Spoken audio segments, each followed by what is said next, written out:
First, as seniors, we want to thank all of our teammates for an incredible season. Some of them aren't here today as they are currently in class. 3 years ago, a decision was made by Bellarmine University Board of Trustees, along with the university administration, for us to transition from Division II to Division I as a member of the ASUN Conference. We, as teammates, all could have decided to transfer and run from the challenge. Instead, out of love and care for each other, love for our university, and love for our community, we decided to run to the challenge instead of shying away from it. Our transition has gone better than anyone outside of our campus thought possible, as we just won the ASUN Conference Tournament in front of 6,500 passionate fans from our campus community. On Sunday night, 31 conference champions will hear their names called on CBS and will get to have their one shining moment. We will not. As a consolation, we were also informed this morning that we are ineligible for the NIT, according to the NCAA. We want to thank ASUN Commissioner Ted Gumbert for supporting us in all the schools making the transition to Division I a more streamlined process. We want to thank Dr. Susan Donovan for supporting all student athletes at Bellarmine as we made this jump. We also want to thank Mr. Scott Wiegand for providing us with the resources necessary to compete at the ASUN level. It goes without saying, we also want to thank Coach Davenport and the staff for supporting us throughout our careers, but most importantly, supporting us today.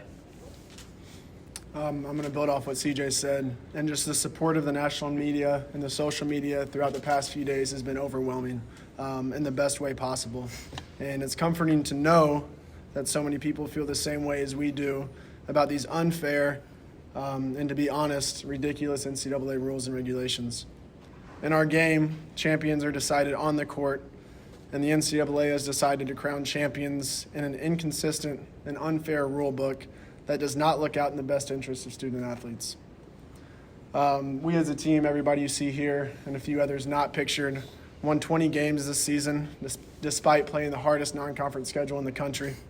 We won 3 conference tournament games against the top 3 of the top 5 teams in the conference, played under NCAA and ASUN rules. And as players, we just want a chance to compete at the highest level possible. And we're frustrated that we won't have that opportunity. We've been told that this rule applies to programs that are transitioning.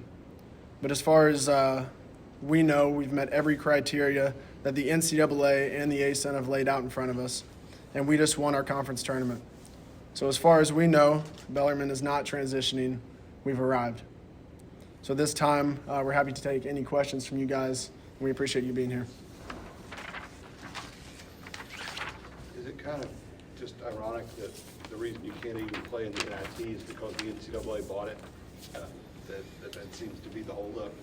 If you're a women's team, you could play the women's NIT. How much do you guys look at this stuff?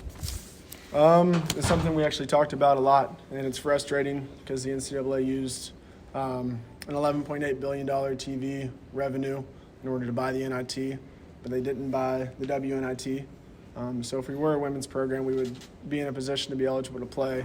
But because of the fact that the NCAA now owns the NIT, that right has also been stripped away from us. And it was frustrating to find that out today.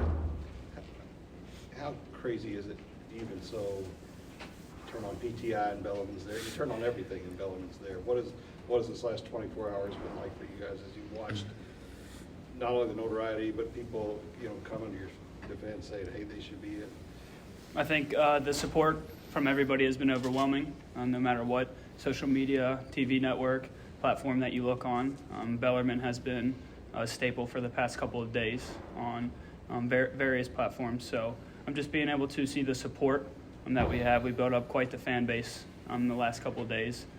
We're just very thankful for everybody who's mentioned us, everybody who's given their support on us being able to be eligible for the NIT. So we're very thankful for everything that has gone on the last couple of days and all the support we have been given. What has Coach Davenport told you guys when it comes to this? You guys are frustrated. I'm sure he is too when it comes to those rules. What has he kind of instilled in you guys over the past 24, 48 hours? Something we've prided ourselves on a lot this year is controlling what we can control. But just because we can't control it doesn't mean we can't fight it. So we're speaking up for what we believe in and for what we believe is right.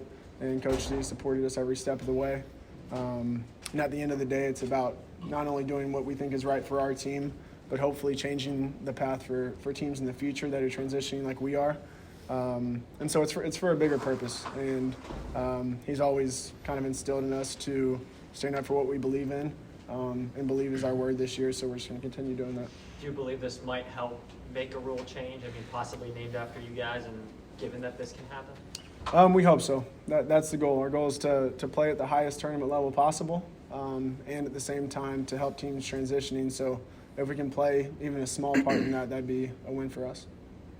Is this tougher to go through than you thought it might be? I know you thought, okay, we can go in the tournament and win it, but to actually go to the work and to go through that experience and then not have the NCAA tournament behind it, how do you deal with that emotionally? I think that going through any tournament that is competitive as the ASUN tournament was, it's always going to be like that. Going into it, the last couple of years we've been playing for that NIT berth because that is what we were told, that we were going to be able to play in the NIT but not the NCAA tournament. So playing for that and then going out there and going on that 3-game win streak and beating those tough teams and then finding out that we're not going to be eligible is very frustrating. In the past, the line has always been kind of what you said earlier, you all can more control what you control. These last few days, I've been way more outspoken about this subject than any time I've ever talked to you all about it. Besides just winning the ASUN tournament, what's just kind of changed that's kind of brought this new sense of urgency to you all's voices and explaining, your position and how you feel and kind of the whole situation around the tournament and eligibility? So I can talk. I mean, I think it's frustrating for us, but like Justin just said, I mean, we knew kind of going into it we couldn't make the tournament, but just trying to change that rule from the 4-year transition period to maybe just a 2-year transition period will help teams down the road not feel like we have to feel right now. And I think that's kind of helped us reach out and kind of explain a little more how we feel about this stuff. And I think standing up for what's right, and we truly believe that this is the right thing, that this rule needs to change, and we need to be able to be eligible for things like the NIT and the NCAA. And if it's not going to be now, then we feel as if it's our duty to get a change for the future, for future teams who are transitioning into the Division I, so they would never have to go through something like this. And to build off that, kind of answer your question as well, just seeing the national exposure and their feelings towards it from all different levels, just seeing what people think of the transition period has also kind of solidified our view on it. And we're trying to find a good reason why we can't play. And everybody says the transition rule, but we still don't know why that rule is what it is for the most part. So that's the frustrating thing, in the fact that we think that we deserve to play is the biggest of them all. Do you guys have a feel for just what all of this is doing for the university in terms of visibility and exposure and what it means to the overall university?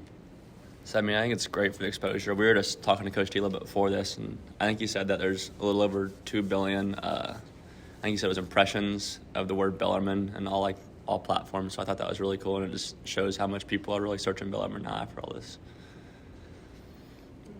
And rightfully so, because you all know it, but the country may not know it, but Bellarmine's an amazing place. And all the different sports we have here, all the different people we have here should be on the national stage. And if this is how it is exposed, then that's awesome for us. But it's hopefully for the right reasons, and that's why we're here. Which is also why we decided to stay here during this transition. Yep. So we easily could have gone to a different school and been able to play without the ineligibility, but we decided to take a look around, see every single one of these guys, our best friends, our brothers. We would never want to do that. We would always want to stay here, stay with Coach Davenport and the entire staff, being able to play for a championship here, which is what we did. We just did that on Tuesday night, and we feel as if we deserve to play. Do you all feel like speaking out today might influence the NIT decision? We hope so. Commissioner Gumbard actually posted something on Twitter today that was really cool. He said the I in NIT stands for invitation, so they have the power to invite us. But honestly, yes, that's one of the main reasons we're here, is because we want to be in the NIT and we think we deserve to be in the NIT. And we hope that this can be an opportunity for us to help change that narrative. Beyond the bigger issue of tournament eligibility, what does this kind of mean for the team legacy that you all in your second year at Division I were able to come out and win you all's conference tournament, beating teams like Liberty and Jacksonville State along the way? You can go ahead. No, you can go. I was just going to say it solidifies all the belief that we already had in ourselves. It's a great conference. The ASUN's an awesome conference, not just in basketball but all around, and they do things the right way. And for us to be able to come in the second year and compete the way we did it's impressive, but it's also something that we've been building in Division II. And the athletic program as a whole here has competed very, very well in the ASUN. So that just goes to show that the 4-year transition period is rather harsh, because we have some freshmen that came in that their whole careers they can't even play. But again, going back to CJ's point, like, we chose to be here. And the transition rule sets up a impulse of transfers to leave. But the student athletes at Bellarmine chose to be here, and we think that if the NCAA was putting student athletes first, then they would not be penalizing us for that. Have you all got any indication of which tournament you all would be going into, the ones that you all are eligible for? Any idea which ones you might be leaning towards at this point in time? Our goal right now is to get into the NIT, and that's what we're focused on.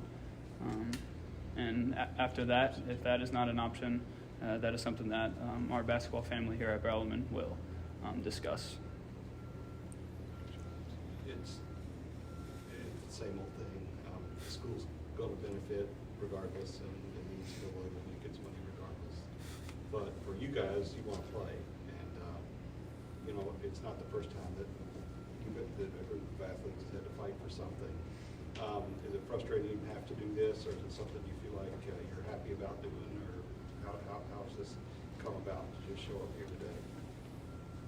I would say a little bit of both, honestly. It's frustrating that we have to do this, but we are excited that we're in the position that we can do this. And to put the NCAA on notice and to make them see kind of how their rules affect us is something that feels great to be able to do. But hopefully they see and they put themselves in our shoes, what it feels like to earn something and not be able to reap that benefit.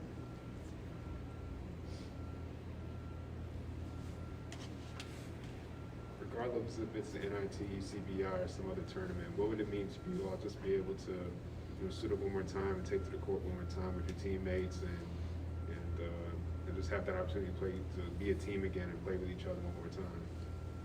I think just even from Tuesday night, being able to relive that again, being able to go out there again with our brothers and our teammates and compete together against an outside opponent is always something that you're going to look forward to, no matter what stage it is on.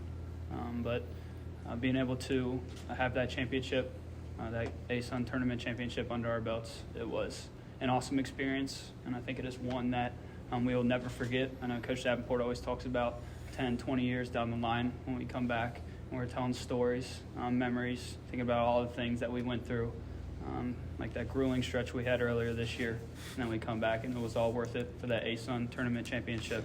And we just feel like we deserve a chance to play, and that's why we are here today.